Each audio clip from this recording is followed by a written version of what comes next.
शिवकाली संवाद चैनल पर आप सभी का स्वागत है। जय माता दी सभी को। यदि मेरे चैनल पर नए हैं तो चैनल को सब्सक्राइब करें। मेरे दूसरे चैनल शिव शक्ति दरबार दीवानी माँ वैष्णो की पर भी विजिट करें। वहाँ मैं दरबार से संबंधित वीडियो शेयर करती हूँ। उस चैनल को भी सब्सक्राइब अवश्य करें। मुझे इंस्टाग्राम पर भी फॉलो करें, लिंक डिस्क्रिप्शन में दिए गए हैं। दरबार का एड्रेस डिस्क्रिप्शन में दिया गया है। जो भी बच्चे दरबार आना चाहें उनका स्वागत है माँ के दरबार में। दरबार का फ़ोन नंबर है 9289310399। दरबार से संबंधित जानकारी यहाँ ले सकते हैं इस नंबर पर। आज का जो विषय है वो बहुत से बच्चे मुझसे प्रश्न करते हैं, इसी कारण मैंने ये विषय आज चुना है। बच्चे यूट्यूब पर कमेंट्स में मुझसे पूछते हैं, लाइव में जब मुझसे बच्चे जुड़ते हैं तब भी कुछ बच्चों का, अक्सर बच्चों का यही प्रश्न होता है, और व्हाट्सएप पर भी ज़्यादातर बच्चों का यही प्रश्न होता है कि माँ काली की पूजा आराधना करने से गुस्सा क्यों आता है, या फिर जब से माँ काली की सेवा पूजा करने लगे हैं तब से हमें गुस्सा आ रहा है, ऐसा क्यों होता है। आज हम इस पर विस्तार से चर्चा करेंगे कि क्यों हमें गुस्सा आता है माँ काली की सेवा करने से, पूजा करने से। तो सबसे पहले तो ये बच्चों कि हम जिस भी देवी या देवता की पूजा करते हैं तो पूजा करते करते हमें उनकी कृपा मिलने लगती है और संबंधित देवी या देवता के गुण हमें कृपा रूप में मिलते हैं।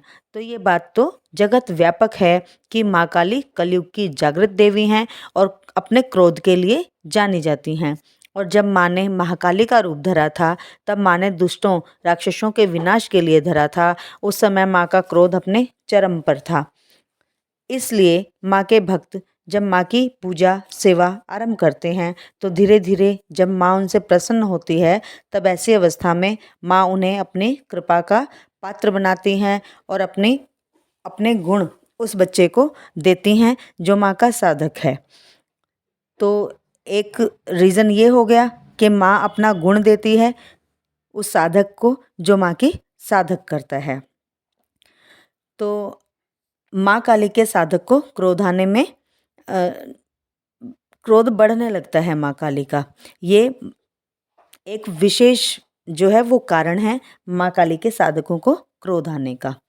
तो आगे दूसरे कारण का हम करते हैं, चर्चा करते हैं।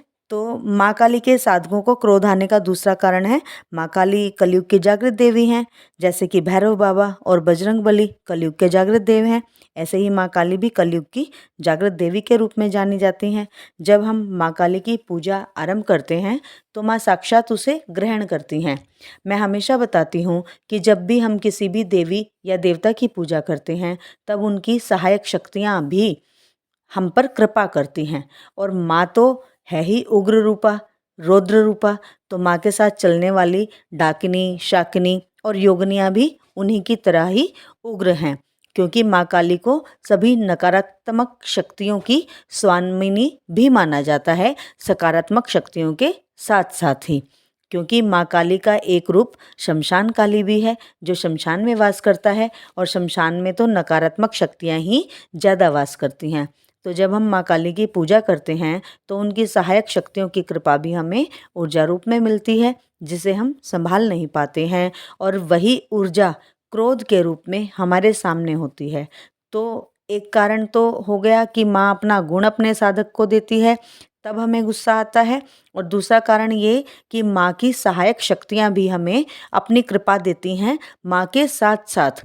तो माँ का जो रूप है वो क्रोध रूप है, इसीलिए माँ की ऊर्जा हमसे नहीं संभलती है, और साथ ही माँ की सहायक शक्तियाँ भी क्रोध रूपा ही हैं। तो वो भी हमें अपनी कृपा देती हैं, क्रोध रूप में अपने गुण देती हैं, तो वो ऊर्जा भी हमसे संभल नहीं पाती है, इसीलिए हमें क्रोध आता है।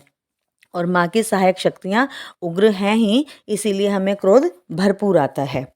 और तीसरा कारण जो है वो है कि माँ के साथ, माँ काली के साथ आपको भगवान शिव को ना मानना, या जब आप माँ काली की पूजा करते हो तो स्वतंत्र रूप से केवल माँ काली को ही पूजते हो, भगवान शिव को नहीं मानते हो, ऐसी अवस्था में आपको क्रोध आता है। और इतना आता है, इतना भयंकर क्रोध आता है कि आपको लगता है कि या तो खुद मर जाएं या फिर सामने वाले को मार दें। क्योंकि यही रौद्र रूप माँ का रणभूमि में देवासुर संग्राम के समय था। माँ ने दुष्ट राक्षसों का संहार कर दिया था, परंतु फिर भी माँ का क्रोध शांत नहीं हो रहा था। तब ऐसी अवस्था में भगवान शिव ने ही माँ के क्रोध को शांत किया था और लीला रची थी कि माँ के मार्ग में आकर भगवान भोलेनाथ लेट गए थे। जैसे ही माँ के चरण भगवान भोलेनाथ के वक्ष पर पड़े, भगवान भोलेनाथ के हृदय पर पड़े, माँ को अपनी गलती का आभास हुआ और माँ की जीभ बाहर निकल आई और माँ शांत हुई थी। तो जब हम माँ काली को पूजें तो उनके सहायक देव बाबा बजरंगबली और बाबा भैरवनाथ के साथ ही बाबा भोलेनाथ को भी पूजना चाहिए, जिससे माँ शांत स्वरूप में चलती हैं और साधकों पर कृपा करती हैं। इसके लिए मैं हमेशा अपने बच्चों को बताती हूँ कि जब भी माँ की पूजा के बाद क्रोध आए तो ऐसी स्थिति में जब पूजा करने बैठें तो बाबा भोलेनाथ का मंत्र जाप अवश्य करें और एक पात्र में जल रखें। पूजा के पश्चात उस जल को माँ को भोग लगाकर ग्रहण करें। ऐसा करने से धीरे धीरे क्रोध शांत होने लगता है। तो ये थी आज की महत्वपूर्ण जानकारी। आपको कैसी लगी कमेंट्स में ज़रूर बताएं। वीडियो अच्छी लगी है तो वीडियो को लाइक अवश्य करें, चैनल को सब्सक्राइब करें। मिलते हैं अपनी अगली वीडियो में एक नई जानकारी के साथ। जय माता दी सभी को। जय शिव शक्ति, जय महाकाल, जय महाकाल।